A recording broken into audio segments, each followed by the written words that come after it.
তো শখের ম্যানেজমেন্ট হিসেবে ডোপামিন থেকে নরএপিনেফ্রিন সবগুলা হলো বিপি এবং কার্ডিয়াক কন্ট্রাকশন বৃদ্ধিতে সাহায্য করে। প্রথমেই আসি হলো dopamine, the chemical precursor to natural production of norepinephrine at low dose. Yes, আমরা এর আগেও ডোপামিন সম্পর্কে বলেছিলাম। লো ডোজ কিন্তু কি করে, আমাদের রেনাল পারফিউশন বাড়ায় এবং প্রিভেন্ট অ্যাকিউট রেনাল ফেলিওর। আর high dose cardiac contractility important কিন্তু, ঠিক আছে? ডোপামিনের দুইটা ব্যবহার, একটা হলো লো ডোজ আমাদের রেনাল পারফিউশন বাড়ায়, আর হাই ডোজ আমাদের কার্ডিয়াক কন্ট্রাক্টিলিটি বাড়ায়। মাথায় রাখতে হবে, হ্যাঁ, এটা আসে cardiac output and increase BP. এরপর আসলে ডোবুটামিন, এ সিনথেটিক ক্যাথেকোলামাইন। ক্যাথেকোলামাইন সিক্রেশন হয় কোথা থেকে? আমাদের কিডনি থেকে। তো asymptotic catecholamine acts like dopamine, increase myocardial contractility, cardiac output, and blood pressure. Used to manage left ventricular failure and cardiogenic shock. Isoprotrenol, এটা সম্পর্কে একটু শুনতে চাই। এটা কি করে? আইসোপ্রোট্রেনল, বলো তো।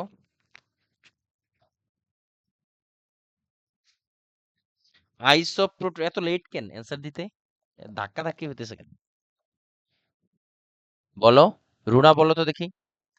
আইসোপ্রোট্রেনল দুইটা ড্রাগ আছে, আমি বলেছিলাম। অ্যানক্লেক্সে দুইটা ড্রাগ আছে যারা, বলো রুনা।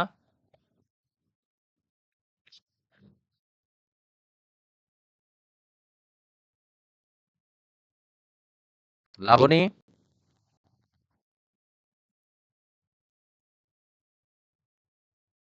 তোর এই কথা শুনতে পাও না?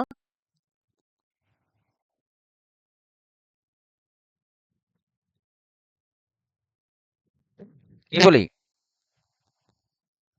এই আখি, শুনতে পাও না কথা? হ্যালো, হ্যালো, ভাইয়া শোনা যাচ্ছে তো? হ্যাঁ, শোনা যাচ্ছে কথা। তুই কথা রিপ্লাই করে না কেন ওরা?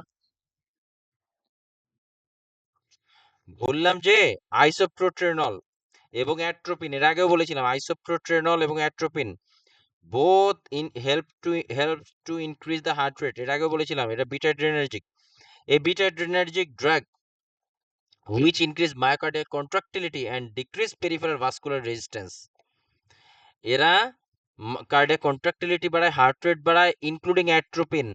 অ্যাট্রোপিন এবং আইসোপ্রোটেনল ব্র্যাডিকার্ডিয়াতে ব্যবহৃত হয় বলে এর আগেও বলেছিলাম। এরা কার্ডিয়াক কন্ট্রাক্টিলিটি বাড়ায় এবং হার্ট রেট বাড়ায় এবং decrease peripheral vascular resistance, is to manage bradycardia and heart blocks. এর আগেও বলেছিলাম। এরপর আসলে epinephrine, it increases heart contractility, conductivity, automaticity, and also inhibits release of histamine, causing bronchodilation. এই কারণে কিন্তু যাদের used to treat cardiogenic shock and anaphylactic shock, very important. Used to treat cardiogenic shock and anaphylactic shock. এই এই অনেকের দেখবা ওই যে তোমার ইয়ে হয়, মৌমাছি কামড় দিলে, বা ওই যে আরেকটা আছে কি বলে, একটু হলদে ভাব, অনেক অনেক ব্যথা হয় ওটা ওটা ওটা কামড় দিলে। মৌমাছির মতো, বাট ওটা মৌমাছি না, এক ধরনের আহ, গ্রামে পাওয়া যায়। আর এটার নাম কি, নাম জানি না, যাই হোক, ওইটা কামড় দিলে ম্যাসিভ লেভেলের ব্যথা হয়। এই মৌমাছি কিংবা তোমার বি স্টিং বলে, এই ধরনের কোনো পোকা কামড় দিলে অনেকের অ্যানাফাইল্যাকটিক শক হয়, মানে ব্রঙ্কো কনস্ট্রিকশন হয়ে যায় এবং পেশেন্ট শ্বাস ফেলাইতে পারে না। তখন এইটার ম্যানেজমেন্ট হিসেবে এপিপেন ব্যবহার করা হয়, এপিনেফ্রিন ব্যবহার করা হয়। আই রিপিট, অনেকের যখন হাই অ্যালার্জির কারণে, হালকা ধুলাবালির কারণে, এই ধরনের পেশেন্ট তোমরা দেখছো কিনা জানি না, আমি পাইছি, আমি ব্রাকেও পাইছি একটা দুইটা ভাই বোন। ওদের সামনে কেউ যদি একটু ঝাড়া মারে, পুরা গা চুলকে লাল হয়ে যায় এবং গায়ে তোমার এরকম চাকা চাকা হয়ে যায়। ওদের হলো অ্যানাফাইল্যাকটিক শক হয়। তখন এটা যদি মারাত্মক আকার ধারণ করে, তখন অ্যানাফাইল্যাকটিক শক হয় এবং পেশেন্টের ব্রঙ্কোডাইলেশন, ব্রঙ্কো কনস্ট্রিকশন হয়ে পেশেন্ট মারা যায়। তাদের ট্রিটমেন্ট হলো কি এপিপেন। এপিপেন দেওয়া হয়। এই যে এপিপেন, এপিপেন হলো অ্যানাফাইল্যাকটিক শক এবং কার্ডিওজেনিক শকে খুবই ব্যবহৃত হয়। অ্যানাফাইল্যাকটিক শকে কেন ব্যবহার করা হয়? এটা এপিনেফ্রিনটা তোমার ব্রঙ্কো ডাইলেশন এবং ইনক্রিজ হার্ট রেট, হার্ট এগুলা ইনক্রিজ করে এবং ব্রঙ্কো ডাইলেট করে। আর অ্যানাফাইল্যাকটিক শকে ব্রঙ্কো কনস্ট্রিক্ট হয়ে যায়, তো এই জন্য এপিনেফ্রিন ব্যবহার করা হয়। এপিনেফ্রিন এপিপেন আকারে বাজারে আসে এবং এই এপিপেন ইনজেকশন করা হয়। এটা এতটা দ্রুত দিতে হয় যে তোমার পেশেন্ট এটার জন্য আহ কি বলে, জামা কাপড় খুলে তারপরে এই এই ইনজেকশন আইএমএ দিতে হয়। এটা জামা কাপড় খুলে দেওয়ার প্রয়োজন না, এটা সরাসরি কাপড়ের উপর থেকেই দিতে হয়। এবং এপিপেন প্রায় এই প্রত্যেক 5 থেকে, দাঁড়াও, প্রত্যেক 5 থেকে 15 মিনিট পর পর দিতে হয়, হ্যাঁ। এভরি 5 to 15 মিনিট ভাস্টাস ল্যাটারালিসে দেওয়া হয়, মানে আইএমএ। বা EpiPen given every 5 to 15 minutes vastus ল্যাটারালিসে দেওয়া হয় এপিপেন। এবং এটা দেওয়া খুবই জরুরি কার্ডিওজেনিক, সরি, অ্যানাফিল্যাকটিক শকে দেওয়া খুবই খুবই খুবই জরুরি। রিমেম্বার, এটা লাইফ, এটা লাইফ সেভিং ড্রাগ। যারা দেশের বাইরে জন্ম হয় এরা অনেকেই আছে, বাংলাদেশে আসলে এদের এই অ্যানাফিল্যাকটিক শক হয়, ম্যাসিভ লেভেলের প্রবলেম হয় এটা, তখন সাথে সাথে এপিপেন দিয়ে দেওয়া হয়, তারা নিয়েই আসে, ক্যারি করে। রিমেম্বার, এটা কোশ্চেনে আসে, ঠিক আছে, মাথায় রাখতে হবে। তো এরপর আসে norepinephrine. Improves cardiac contractility and cardiac output. It's a potent vasoconstrictor. এরাও, এরা বিপি বাড়ায় আর কি, হ্যাঁ। সোডিয়াম নাইট্রোপ্রোসাইড, দাঁড়াও দেখি এছাড়া এর একটা কোনো ইনফরমেশন। আচ্ছা, ওকে। এরপর আসে হলো সোডিয়াম নাইট্রোপ্রোসাইড। সোডিয়াম নাইট্রোপ্রোসাইড কোন ধরনের পেশেন্টদেরকে দেওয়া হয় বলতে পারবো? অলরেডি আমরা কার্ডিয়াক পড়ে আসছি, বলো তো। রায়হান বলো।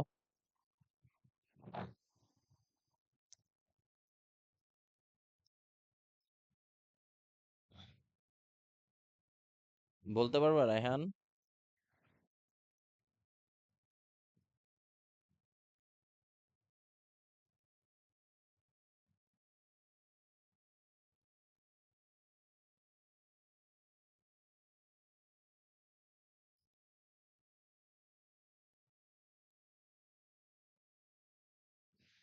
ত্বকের,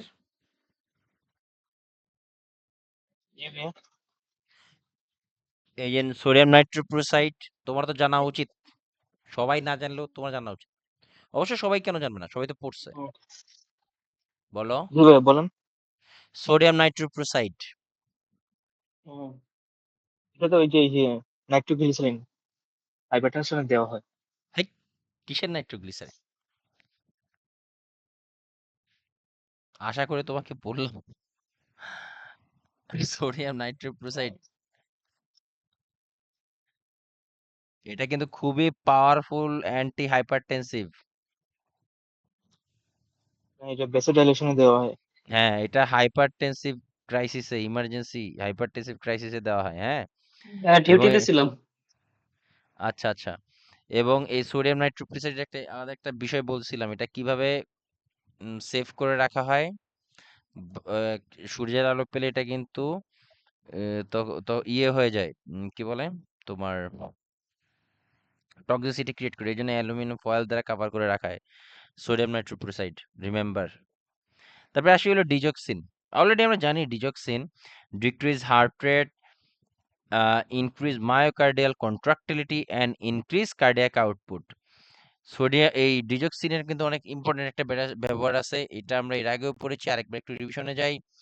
ডিজক্সিন পজিটিভ আইনোট্রপিক, এটা হার্টের কন্ট্রাক্টিলিটি বাড়ায়। নেগেটিভ কনোট্রপিক এবং নেগেটিভ ড্রোমোট্রপিক, এর মানেগুলো হলো এখানে। Positive inotropic means increase the cardiac contractility, হার্টের যে কন্ট্রাকশন এটা খুব স্ট্রং করে।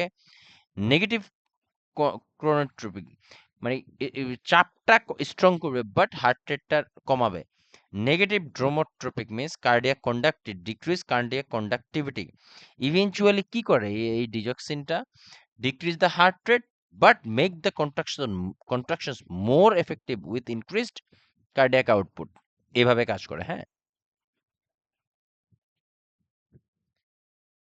এই ডিজক্সিন আমরা বিশেষ করে কার্ডিয়াক ড্রাগে খুবই ব্যবহার করা হয়, বিশেষ করে কার্ডিয়াক টেম্পোনেট এগুলোতে খুবই ব্যবহার করা হয়। হ্যাঁ, ডিজক্সিন কি করে, সরি কার্ডিয়াক ড্রাগে কি করে, sorry cardiac tamponade congestive heart ফেলিওরে কিভাবে কাজ করে, ডিজক্সিন, পটাশিয়াম এবং ল্যাসিক্স এই তিনটা ড্রাগ একত্রে কাজ করে। ডিজক্সিন কিন্তু পটাশিয়ামও আবার কমায় দেয়, রিমেম্বার ডিএক্সিন কিন্তু পটাশিয়ামও কমায় দেয়, এই জন্য আলাদাভাবে পটাশিয়াম দিতে হয়, আবার ল্যাসিক্সও দেওয়া হয়।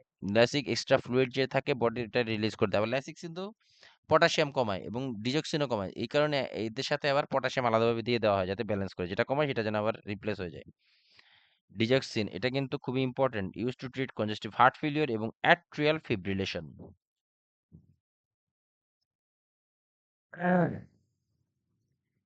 এরপর আসি হলো কর্টিকোস্টেরয়েড। এটা আগেও জানি যে এটা মানে এডেমেটিক, তারপরে তোমার ইনফ্লামেশন এগুলোতে খুবই কমনলি স্টেরয়েড ব্যবহার করে। Used in septic shock helps to decrease the inflammatory process. Antibiotic used in the septic shock based on the culture and sensitivity. Administered fluid as ordered helps to restore the blood volume. Administrative fluid কেন করা হয়, blood volume, হাইপোভলিউমে এগুলাতে blood দেওয়া হয়, like crystalloids, like normal saline, এটা এর আগেও আমরা পড়ছি, আরেকবার একটু দেখি। Fluid IV fluid categorisation crystal like normal saline, রেক্টেড কি রিঙ্গাল ল্যাকটেট এগুলো আর কি। তারপরে অ্যালবুমিন আমরা অলরেডি জানি, তোমার কি বলে ওই অনকোটিক প্রেসার বাড়ায়, যাদের বডি থেকে তোমার চলে যায় তাদেরকে দেওয়া হয়। আচ্ছা, এই অ্যালবুমিন কিন্তু option for Jehovah witness, very important, Jehovah witness.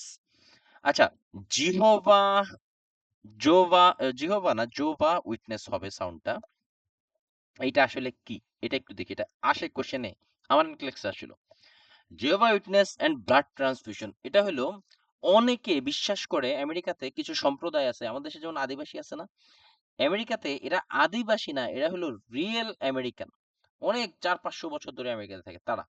তাদের ভিতরে অনেকের ধারণা যে তারা তোমার ব্লাড ট্রান্সফিউশন নেবে না। এখন কথা হলো তারা কি অ্যাক্সিডেন্ট করবে না?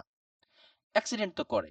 কোনো কারণে যদি তাদের হাইপোভোলেমিয়া হয় তাহলে তখন তাদের ধর্মীয়ভাবে কিংবা তাদের মানে জাতিগতভাবে কিংবা কালচারালি তারা ব্লাড নেয় না, কিন্তু ব্লাড প্রোডাক্ট নেয়। তারা ব্লাড নেয় না, বাট ব্লাড প্রোডাক্ট নেয়। এই জন্য তাদের যারা ওই সম্প্রদায় তাদেরকে বলা হয় জিওভা। এই জিওভা উইটনেস এর বিষয়টা হলো জিওভা এন্ড ব্লাড, তারা যখন যেহেতু ব্লাড ট্রান্সফিউশন সরাসরি নিতে চায় না, তখন many Jehovah witnesses accept the transmission of derivatives of primary blood components.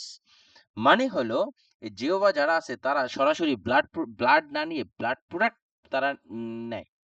এই জন্য তাদের as a volume expander, I mean volume যাতে বাড়াইতে পারে, এই জন্য তারা albumin solutions, cryoprecipitate, clotting factors like fibrinogen and immunoglobulins এইগুলা নেয়। মানে যেমন ধরো তার তার ব্লাড লস হয়েছে বডি থেকে, কিন্তু সে ব্লাড নেবে না, কিন্তু ব্লাড প্রোডাক্ট সে নিবে, এরকম। তো এদেরকে বলা হয় জিওভা উইটনেস, কিন্তু কখনোই ব্লাড হোল ব্লাড নেয় না, লিখে রাখো শর্ট নোট হিসেবে। এটা আমরা ইয়েতেও পাবো, গ্রোথ এন্ড ডেভেলপমেন্ট, এটা আলাদাভাবে পড়াবো, তাই একটু লিখে রাখো। জিওভা উইটনেস কখনোই ব্লাড প্রোডাক্ট নেয় না, সরি সরাসরি হোল ব্লাড ট্রান্সফিউশন নেয় না, লিখে রাখো, এটা কাজে দিবে। তারা অনলি ব্লাড প্রোডাক্ট লাইক কি cryoprecipitate, clotting factor like fibrinogen, prothrombin এগুলা নেয়, ইমিউনোগ্লোবুলিনস এটসেট্রা। হাইপোভলিমিক শক, আচ্ছা এটা না,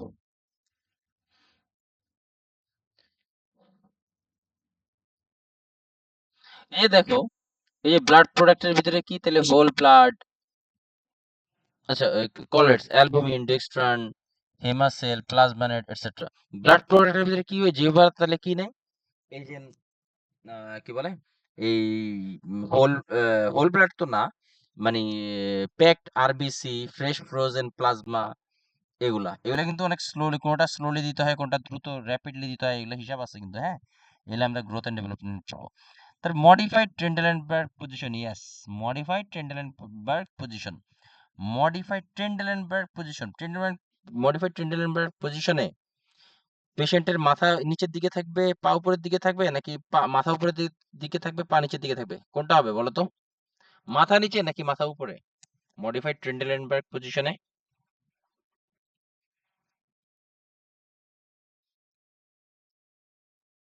রিভার্স ট্রেন্ডেলেনবার্গে মাথা উঁচু, তাহলে সেমি তো হবে নাকি? রিভার্স ট্রেন্ডেলেনবার্গে মাথা নিচে। নরমালি ফুট এলিভেটেড, পা উপরে মাথা নিচে। পা নরমালি উপরে ট্রেন্ডেলেনবার্গ মাথা পজিশন নিচে, ইয়েস। মডিফাইড ট্রেন্ডেলবার্গে অনেস্টলি মাথাটা আরেকটু হালকা নিচে থাকে, হ্যাঁ, পা উপরের দিকে থাকে। এর কারণটা কি? এর কারণটা হলো ভেরি সিম্পল। যেই সাইডটা নিচে থাকবে গ্র্যাভিটি ব্লাডটাকে ওইদিকে টার্ন করে, আর আমাদের ব্রেনের জন্য একে তো শক। এই জন্য রিভার্স ট্রেন্ডেলবার্গ পজিশনটা গুরুত্বপূর্ণ, কারণ এই ব্লাডটা মাথা দিকে বেশি থাকা উচিত, থাকলে ভালো পেশেন্টের জন্য। এটাকে বলে modified Trendelenburg, reverse Trendelenburg position. Foot end elevated 45 degree plus head slightly elevated, হালকা। Avoid Trendelenburg position which increase respiratory impairment. ঠিক আছে? তারপরে pain management, cautious use of narcotics because of higher risk of respiratory depression. একে তো সবকিছু slow হয়ে যায়, এর ভিতরে যদি নার্কোটিক্স দেয় তাহলে সিএনএস ডিপ্রেশনটা হয়ে গেলে তো আরো বেশি respiratory depression. Give only if absolutely necessary in IV form in small doses. যদি প্রয়োজন হয় তাহলে খুবই কম, যদি ইফ অ্যাবসলিউটলি নেসেসারি হয় তখনই শুধুমাত্র পেইন ম্যানেজমেন্ট দেওয়া হয়, I mean narcotics. not give subcutaneous or IM. Yes, very important, এই জায়গাটা স্টার চিহ্ন দিয়ে রাখতে পারো। পেইন ম্যানেজমেন্ট কিন্তু সাবকিউটেনিয়াস অথবা IM দেওয়া হয় না। Vasoconstriction can cause incomplete absorption when circulation improve rapid absorption may occur with overdose. Yes, এই লাইনটা ভেরি ইম্পর্টেন্ট। একে তো তোমার দাঁড়াও,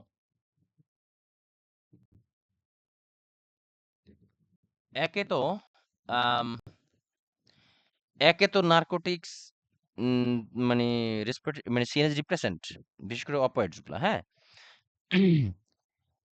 এর ফলে এই যখন তোমার এই শকে থাকে পেশেন্টের, এই যে বিপি কম, হার্ট রেট এগুলো যখন শকে থাকে, তখন সাবকিউটেনিয়াস অথবা আইএম দেয়া হয় না। কেন? কারণ ভ্যাসোকনস্ট্রিক্টর কজ ইনকম্পিটেন্ট অ্যাবসর্পশন। যেহেতু তোমার আমাদের ইয়েগুলা ব্লাড সার্কুলেশন ঠিকমতো হয় না, মানে সাপ্লাই ঠিকমতো যাচ্ছে না ডিউ টু লো বিপি, তো তখন তোমার ইনকমপ্লিট থাকে, মানে এটা ঠিকমতো প্রপারলি অ্যাবজর্ব হইতে পারে না। কিন্তু যখনই তোমার সার্কুলেশন ইমপ্রুভ করে, আই মিন যখন এই যে আমরা volume expander like normal saline দিয়ে একটু ঠিক করি পেশেন্টকে, এই যে আইএমএ দেয়া হইলো, তখন যদি এই আইএমএ দেয়া হয় এই নার্কোটিক্স গুলা, যখনই তোমার বিপি টিপি এগুলো বাড়ে, বিপি বাড়ে, তারপরে সার্কুলেশন ইমপ্রুভ হয়, এই নার্কোটিক্স গুলা এই যে আইএমএ থাকে না, যখনই তোমার সার্কুলেশনটা বাড়ে তখন এই আইএম থেকে এটা সার্কুলেশনটা, এই সার্কুলেশন বাড়ার ফলে আইএম থেকে এটা হোল বডিতে ছড়ায় যেতে থাকে, তখন আবার কি হয়, ওভারডোজের দিকে টার্ন করে। এই জন্য শক পেশেন্টদেরকে পিন হলেও এটা আইএম এবং সাবকিউটেনিয়াসলি দেওয়া হয় না। রিমেম্বার, এটা ইম্পর্টেন্ট কোশ্চেনে পাওয়া যায়, ঘুরে ফিরে দেয় এটা। তারপরে কিপ পেশেন্ট ওয়ার্ম, কারণ হাইপোথার্মিয়া হয় এই জন্য। Monitor urine output less than 30 ml per hour, বা অবলিক দিয়ে রাখো 0.5 থেকে 1 ml per kg per hour. এটাই ওই দিন তৌকির বলেছিল। Monitor urine output less than 30 ml per hour, অথবা 0.5 থেকে 1 ml per kg per hour. এভাবেও বলে অনেক সময় 0.5 ml থেকে 1 ml per kg per hour.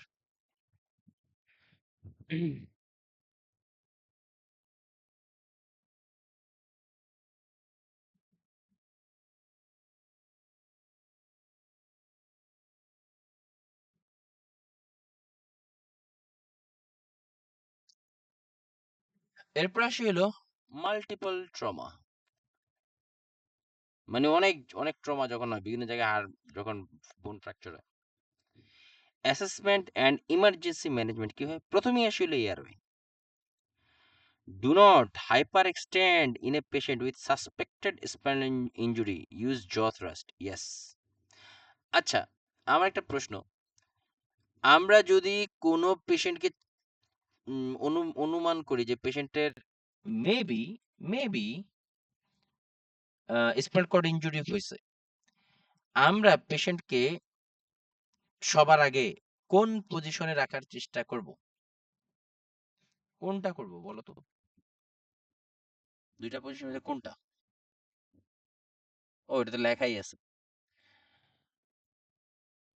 আমরা যদি কোনো পেশেন্টের সাসপেক্টেডও মনে করি স্পাইনাল কর্ড ইনজুরি, কখনোই আমরা স্পাইনাল কর্ড ইনজুরির জন্য পেশেন্টের পজিশন হলো এই যে head tilt chin lift, head tilt chin, এই পজিশনটা।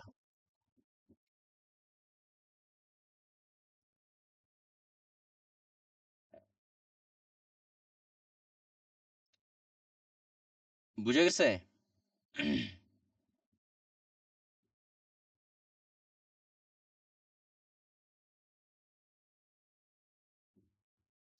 তোমরা কি বুঝছো? Head tilt chin lift position হলো for spinal cord injury. I repeat, spinal cord ইনজুরির জন্য jaw thrust, head tilt chin lift, head tilt নাকি দিই তারও না, ঠিকই তো আছে। Head tilt chin lift position, head tilt chin lift position বা versus jaw thrust. Jaw thrust means মানে তোমার আম, একদম মানে এটা এটা হলো জ থ্রাস্ট, হ্যাঁ। আর এটা হলো চিন লিফট। চিন লিফট মিন্স এটা উপরে উঠে রাখা হয়। আর এই পজিশনটা কোথায় করা হয় দেখি? তোমরা সবাই জানো এই হেড টিল্ট চিন লিফট পজিশনটা। বেসিক লাইফ সাপোর্ট হ্যাঁ, এয়ারওয়ে দেওয়ার সময়, এয়ারওয়ে দেওয়ার সময়, এয়ার রাইট। দেওয়ার সময়। হ্যাঁ, আমরা কি এই পজিশনটা ইয়েতে করতে পারি স্পাইনাল কর্ড ইনজুরিতে? নো, কারণ স্পাইন আমাদের অ্যানাটমিক্যাল পজিশন থাকে না এইভাবে করলে। একমাত্র জ থ্রাস্ট পজিশনটাই করতে হয়, হ্যাঁ। সাসপেক্টেড স্পাইনাল কর্ড ইনজুরিতে জ থ্রাস্ট, আর হেড টিল্ট চিন লিফটটা করতে হয় হলো তোমার অন্যান্য আদার যে পজিশনগুলো আছে ওগুলোতে। আচ্ছা, অ্যাসপাইরেশনের ক্ষেত্রে আমরা কোন ধরনের পজিশন মেনটেন করি বলো তো? সাসপেক্টেড অ্যাসপাইরেশন হতে পারে, একটা কুইজ আকারে জিজ্ঞাসা করলাম, বলো তো। এনিবডি, যে কেউ, যে কেউ বলতে পারো, বলো। ভাইয়া হেড ল্যাটারাল পজিশন নিতে হবে। আচ্ছা, আখি? এ দুইটার মধ্যে না না, এই দুইটার ভিতরে না, এই দুইটার ভিতরে যদি তুমি বলতে পারো বলো।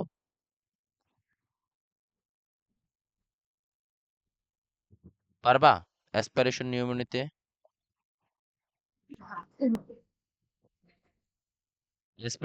অ্যাসপাইরেশনের জন্য এই দুইটার একটাও হবে না ল্যাটারাল পজিশন, কারণ সিক্রেশন গুলা বের হয়ে যেতে হয়, ল্যাটারালি রাখলে বের হয়।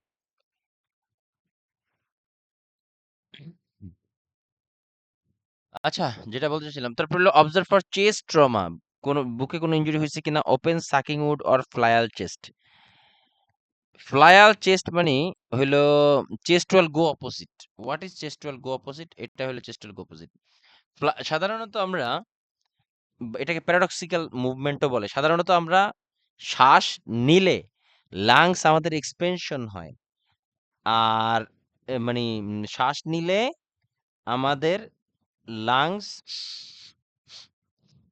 হ্যাঁ, মানে ফুলে যায়, আর শ্বাস ছেড়ে দিলে চেস্ট ওয়াল ছোট হয়ে আসে, আই মিন মানে সংকুচিত হয়, এটাই সিস্টেম।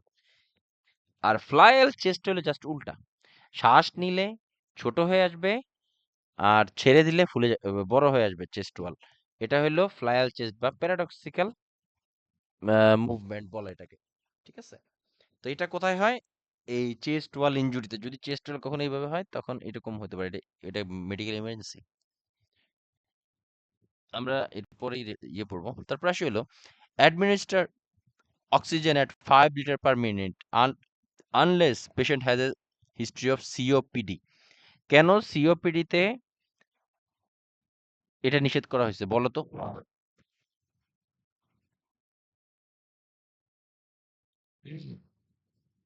যে কেউ বলো কেন?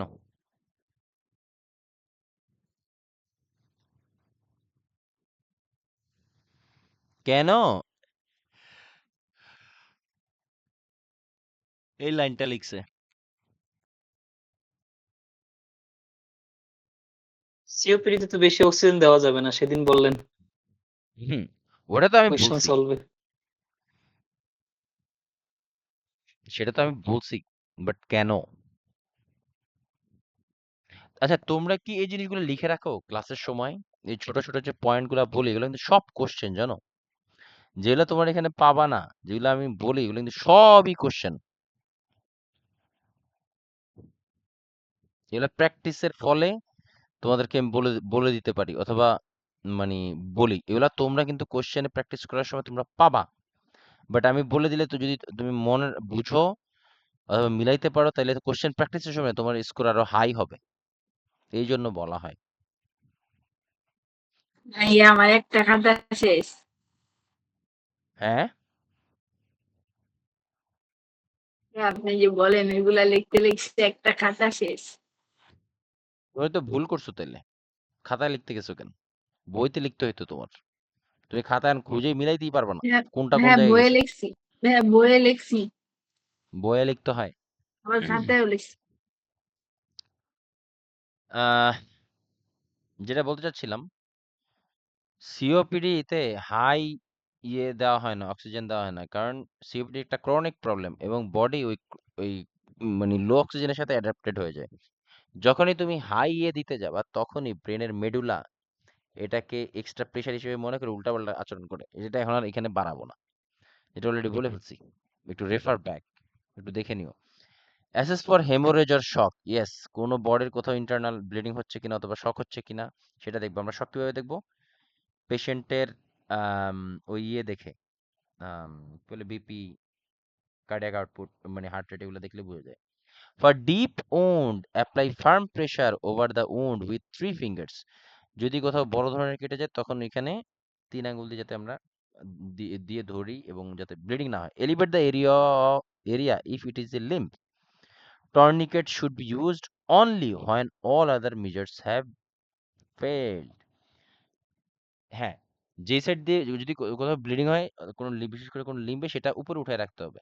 কারণটা কি? তাহলে গ্র্যাভিটির কারণে ব্লাডটা উপরে যাইতে কষ্ট হয় এবং ব্লিডিংও কম হবে। এটা হলো সিস্টেম। আমরা কিন্তু দেখবা যে কোথাও হাত পা কারো ফুলে গেলে বলি যে পাটা একটু বালিশের উপর দিয়ে ঘুমানো, তাহলে ফোলাটা কমে যাবে। সিম্পল। তারপর ফাইনাল টর্নিকেট দিয়ে, ব্লিডিং হলে টর্নিকেট দিয়ে বেঁধে রাখতে হবে। যদি ওই যে হাত দিয়ে চাপ দিয়ে তুললে না কাজ করে, মানে না হয়, বন্ধ না হয়, তখন তখন এটা টর্নিকেট দিয়ে বেঁধে ফেলতে হবে।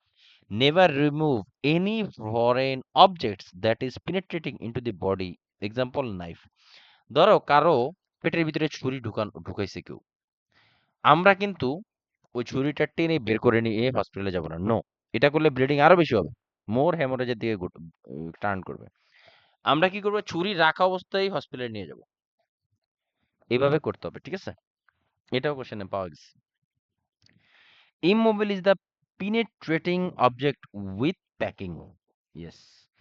অ্যাডমিনিস্ট্রেট টিটেনাস ছুরি সহ কি বুস্টার। করবো ভাইয়া? ধরো কারো, ওরা আমাদের অনেক সময় ছিনতাইকারী ধরে না, যে আমরা পেটে ছুরি ঢুকাই দিছে।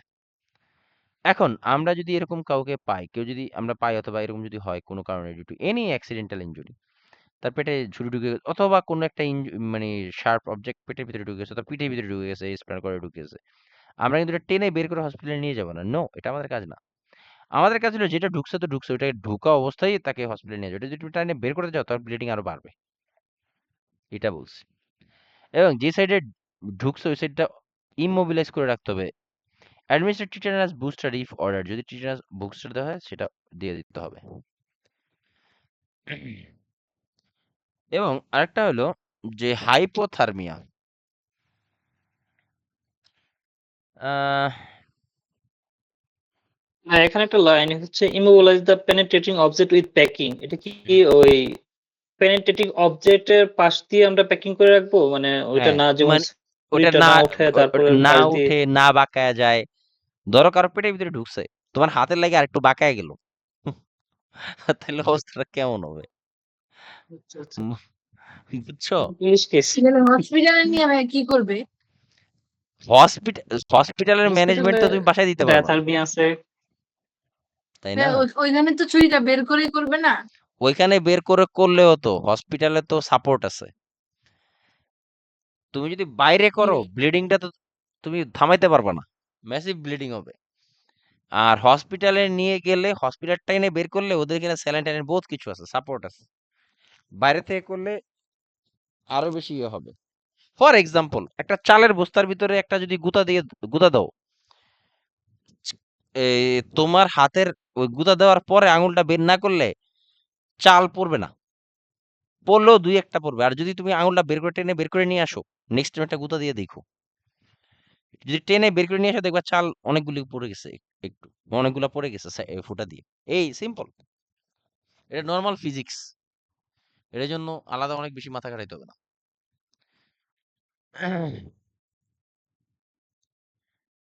এবার আসি হলো হাইপোথার্মিয়াতে, এই মাল্টিপল ট্রমাতে অনেক সময় পেশেন্টের ইয়েও কমে যায়, তোমার টেম্পারেচার কমে যায়।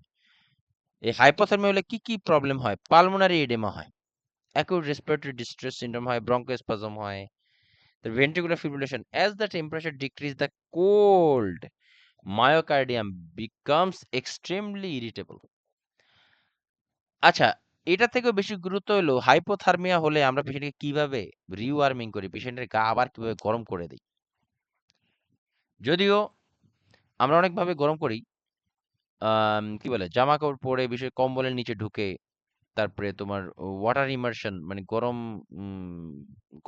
গরম পানির হাওয়া দিয়ে গা গরম করি, মানে পেশেন্টের টেম্পারেচার নিয়ন্ত্রণে, মানে কমায়, মানে পেশেন্টের নর্মালাইজ করার চেষ্টা করি। একটা হলো passive way, remove wet clothes, ঠান্ডা জামা কাপড় থাকলে সেটা বের করে ফেলতে, মানে ভিজা জামা কাপড় থাকলে বের করে নিতে হবে। Provide dry clothes, apply warm blankets etcetera. আরেকটা হলো active internal warming methods like administer warm IV fluids, warm humidified oxygen etcetera. দেখো, আমরা যে এই যে মানে ইয়ে দেই না, ব্লাড দেই না পেশেন্টদের, এটা ফ্রিজে থাকে। কিন্তু আমরা যখন পেশেন্টদের দেই ব্লাড ওয়ার্মারের সাথে পেঁচায় তারপরে বডির দিকে যায়। ইয়েস, এটার কারণটা হলো এটাই, যে পেশেন্টকে ঠান্ডা ব্লাড দিতে গেলে পেশেন্টের হাইপোথার্মিয়া হয়ে যেতে পারে। এই জন্য আমরা এটা কি করি, একটু ওয়ার্ম করি, নট হট। হট এবং ওয়ার্মের ভিতরে পার্থক্য আছে কিন্তু, হ্যাঁ। আমরা ওয়ার্ম করে দেন পেশেন্টের দিকে ট্রান্সফার করি, মাথায় রাখতে হবে। এরপর আসি হলো নিউরোলজিক্যাল ইনজুরি হলে কি করি আমরা। সবার আগে আমরা অলরেডি বলে ফেলছি, নিউরোলজিক্যাল ইনজুরি হলে, স্পাইনাল কর্ড ইনজুরি হতে পারে, আমরা কি করব, জ থ্রাস্ট ম্যানুভার, জ থ্রাস্ট কোনোভাবে যেন স্পাইনাল কর্ড নাড়াচাড়া না করে, এই ম্যানুভারটা ব্যবহার করব, ঠিক আছে। Neurological monitor the head, particular nose or head for CSF leaking. Yes, আমরা মানে স্পাইনাল কর্ড ইনজুরিগুলোতে আমরা সবার আগে নাক দিয়ে এবং কান দিয়ে কোনো একটু হোয়াইট ফ্লুইড লিক করতেছে কিনা এটা চেক করবো।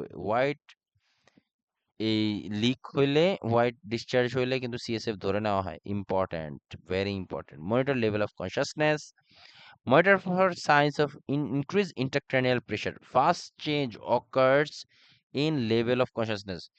যদি কোনো পেশেন্টের স্পাইনাল কর্ড ইনজুরিতে অথবা কোনো নিউরোলজিক্যাল ইনজুরিতে পেশেন্টের লেভেল অফ কনসাসনেস চেঞ্জ হয়, তাহলে প্রথম ইন্ট্রাক্রানিয়াল প্রেশার বাড়ার, এটা ফার্স্ট সাইন, ভেরি ইম্পর্ট্যান্ট। দেন অন্যান্য আদার সাইনগুলো, ভমিটিং, হাবিজাবিগুলো অনেকগুলো আসে, ঠিক আছে। প্রথম আসবেই কি, এই ইন্টারক্রানিয়াল প্রেশারের চেঞ্জের, লেভেল অফ কনসাসনেস চেঞ্জ হয়ে যাবে, দেন আদার ভাইটাল সাইন, হাবিজাবিগুলো। এরপর আসলে অ্যাবডোমিনাল ইনজুরিস। কি পেশেন্ট অ্যাবডোমিনাল ইনজুরি হলে কি patient NPO, auscultate bowel sound, insert Foley catheter, do not palpate abdomen. Yes, অনেক সময় হয় কি, এই যে তোমার অ্যাপেন্ডিসাইটিস থাকতে পারে, তারপরে কি রেনাল টিউমার থাকতে পারে, এই সব কারণে অনেক সময় ডু নট প্যালপেট দ্য অ্যাবডোমেন, অ্যাবডোমেনকে প্যালপেট করা যায় কেন? অনেক অনেক সময় তোমার এই যে কি বলে, এই স্প্লিনোমেগালি থাকতে পারে, এগুলো হাইলি ভাস্কুলারাইজড অর্গান, স্প্লিন, কিডনির উপরে এই যে কি বলে টিউমার থাকলে, রেনাল টিউমার আর কি, হ্যাঁ। আরেকটা উইলমস টিউমারের নামের একটা টিউমার আছে, নাম শুনছো বাচ্চাদের? উইলমস টিউমার, এটা এটা একমাত্র একমাত্র টিউমার যেটা এনক্লেক্সে, পুরো এনক্লেক্সে একমাত্র টিউমার যেটা ক্যাপসুলেটেড, যেটা ক্যাপসুল একটা পাতলা আবরণ দ্বারা আবৃত থাকে। উইলমস টিউমার কিডনির উপরে হয় বাচ্চাদের। এটা থাকা অবস্থায় যদি কেউ প্যালপেট করে, এটা এটা এই ক্যাপসুল ছিঁড়ে গিয়ে ওই ইয়ের ভিতরের যেই টিউমারের ভিতরে যে সাবস্টেন্স, এটা হোল বডিতে ছড়া যেতে পারে। এই জন্য অ্যাবডোমিনাল টিউমার গুলাকে, অ্যাবডোমেন ইনজুরিসে কখনোই মানে অ্যাবডোমেন প্যালপেট করতে হয় না, লিখে রাখতে পারো। তারপর prepare for peritoneal lavage, gastric lavage এবং peritoneal lavage.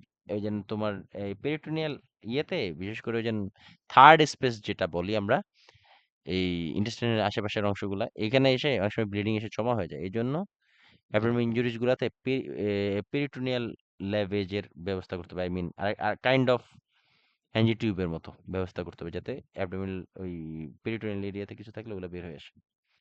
Measure urine output every 15 minutes, assess for haematuria. কারণ কি, অ্যাবডোমিনাল ইনজুরি গুলা, abdominal injury indicate bladder puncture. Abdominal অনেক সময় তল পেটে লাথি মারে, আমি শুনছি ওই যে মানে গ্রাম অঞ্চলে কিংবা বিভিন্ন ছবিতেও দেখছি যে লাথি মেরে বাচ্চা নষ্ট করে ফেলে, তারপরে পেটে লাথি মারে আর কি। হ্যাঁ, এই জন্য মাথায় রাখবে যে অ্যাবডোমিনাল ইনজুরি গুলাতে ব্লাডার পাংচার হওয়ার চান্স থাকে। এই জন্য চেক ফর হেমাচুরিয়া, রিমেম্বার। আরো কিছু জিনিস আছে হালকা যেগুলো একটু দেখা উচিত, সেটা হলো সাবমার্শন বা ড্রাউনিং ইনজুরি। আই মিন পানিতে ডুবে গেলে কি করব আমরা? Submersion injury occurs when a person submerged in a liquid বা ওয়াটার, যখন পানিতে ডুবে যায়। After initial breath holding, the individual attempts to breathe, resulting in aspiration of the fluid or laryngospasm without aspiration. Death results from respiratory failure. এই যে আমরা যারা পানিতে ডুবে ডুবে তাদের মেইন মারা যাইলে এক মেইন প্রবলেম রেসপিরেটরি ফেল করে। এই জন্য তাহলে আমরা প্রথমে কি করব? পানিতে পড়লে প্রথমেই আমরা করব আমাদের আগে ব্রিথ, মানে ব্রিথ নিয়ে হোল্ড করব, দেন ইয়েকে যে পেশেন্ট তাকে বা যে ডুবে গেছে তাকে আমরা ব্রিথ দিব, resulting in aspiration of fluid.